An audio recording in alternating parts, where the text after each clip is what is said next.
Hello everyone, I'm Dr. Ritanya Ananthamurthy from Evergreen Guidance. So இந்த வீடியோல NEET application 2025 கான latest update என்ன அப்படின்றத பார்க்கலாம். So கடந்த 2-3 நாளாவே நியூஸ் பேப்பர்ல நிறைய ஆர்டிகல்ஸ் நம்ம பார்த்திருந்தோம். So NEET ரிசல்ட்ஸ்க்கு முன்னாடியே application process ஸ்டார்ட் பண்ணிக்கலாம் அப்படிங்கிற மாதிரி சொல்லியிருந்தாங்க.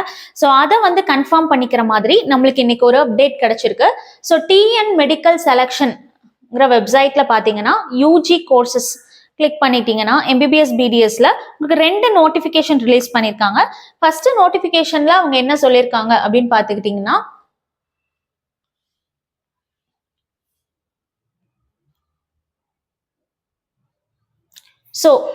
ஃபர்ஸ்ட் அப்ளிகேஷன்ல பாத்தீங்கன்னா application process for UG medical admissions MBBS and BDS admissions in Tamil Nadu is being initiated now அப்படிங்கறத சொல்லிருக்காங்க.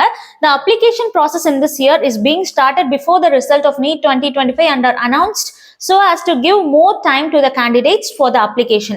So first விஷயம் பாத்தீங்கன்னா application process-அ இப்பையில இருந்து நம்ம ஸ்டார்ட் பண்ணிக்கலாம் அப்படிங்கறதையும், NEET ரிசல்ட்ஸ்க்கு முன்னாடியே உங்களால application process நீங்க fill பண்ண முடியும், application போட முடியும் அப்படிங்கறதையும் கன்ஃபார்ம் பண்ணிருக்காங்க.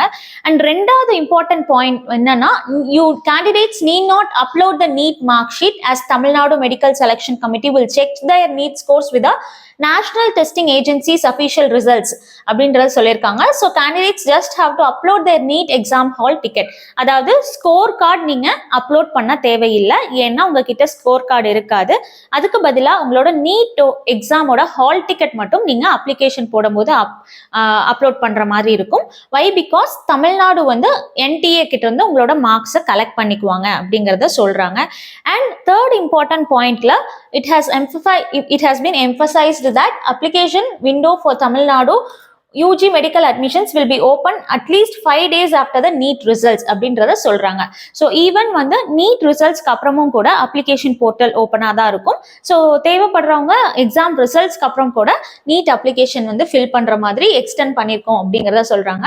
பட் இந்த இதுல பாத்தீங்கன்னா எவ்வளோ நாள் நாங்கள் டைம் கொடுத்துருக்கோம், என்னையிலிருந்து ஸ்டார்ட் ஆகுது, அந்த மாதிரியான அப்டேட் எதுவும் கொடுக்கல. ஸோ ஜஸ்ட் லைக் தட் நாங்கள் அப்ளிகேஷன் ப்ராசஸ் ஸ்டார்ட் பண்ணிட்டோம், முன்கூட்டியே யார் வேணாலும் அப்ளை பண்ணலாம், பட் ஸ்கோர் கார்டு நீங்க அட்டாச் பண்ண வேணாம் அப்படிங்கிறது ஃபர்ஸ்ட் அப்டேட். செகண்ட் நோட்டிபிகேஷன்ல பாத்தீங்கன்னா, candidates who have to apply for MBBS and BDS seats at Tamil Nadu state quota are requested to kindly adhere the following instruction. First point la, the candidate will be responsible for all the documents submitted by him or her.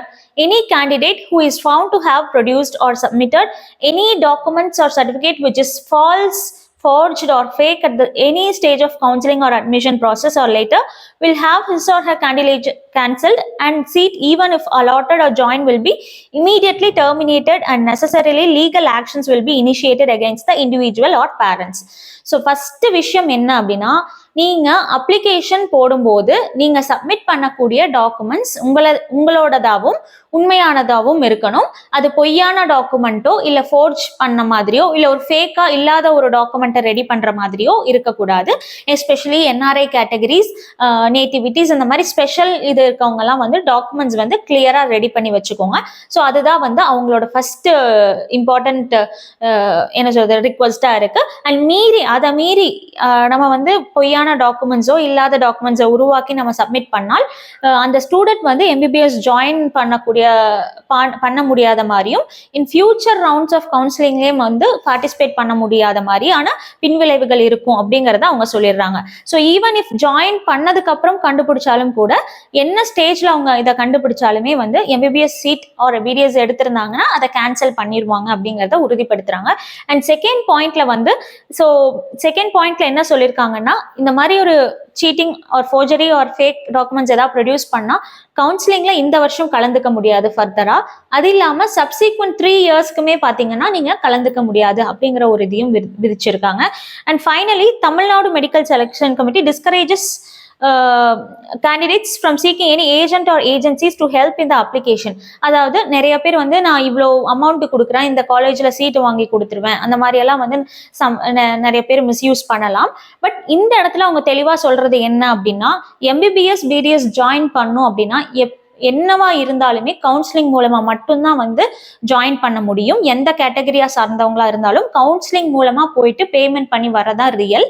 So இது இல்லாம agencies மூலமா வந்து join பண்றது is not welcome அப்படிங்கறத இவங்க சொல்லிக்கிறாங்க.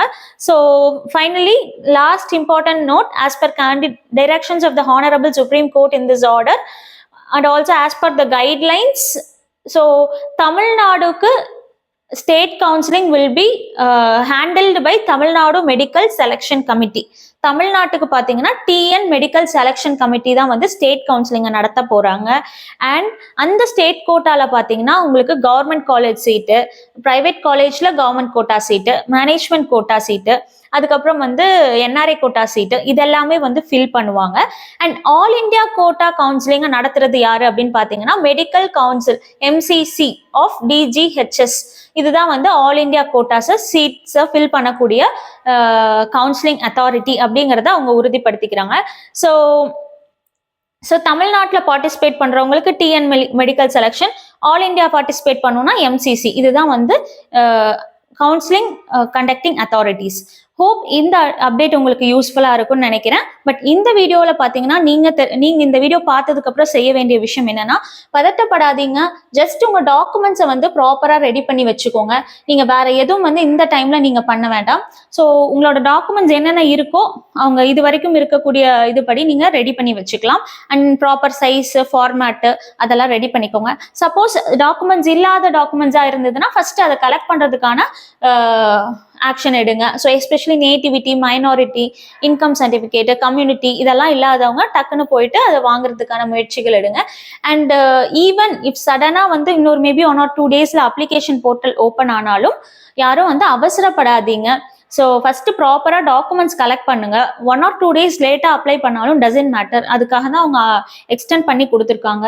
So அவசரமாக fill பண்ணி தப்பு பண்ணுறதுக்கு பதிலாக வெயிட் பண்ணி பொறுமையாக வந்து டாக்குமெண்ட்ஸ் எல்லாம் ப்ராப்பராக வெரிஃபை பண்ணிட்டு அதுக்கப்புறம் ஃபைனலாக வந்து நீங்கள் அப்லோட் பண்ணுங்க. ஸோ அவசரப்பட்டு போர்ட்டல் ஓப்பன் ஆயிடுச்சு, நான் சீக்கிரமாக போட்டாதான் எனக்கு வந்து சீக்கிரம் சீட் கிடைக்கும் அந்த மாதிரிலாம் இல்லை. ஸோ என்னதான் வந்து எவ்வளோ சீக்கிரம் அப்ளிகேஷன் போட்டாலும் மார்க் பேசிஸ் தான். ஸோ அதனால நீங்கள் எதுவும் பயப்பட தேவையில்லை. ஸோ பொறுமையாக டாக்குமெண்ட்ஸ் எல்லாம் ரெடி பண்ணிட்டு ப்ராப்பரா வந்து அப்லோட் பண்ணுங்க.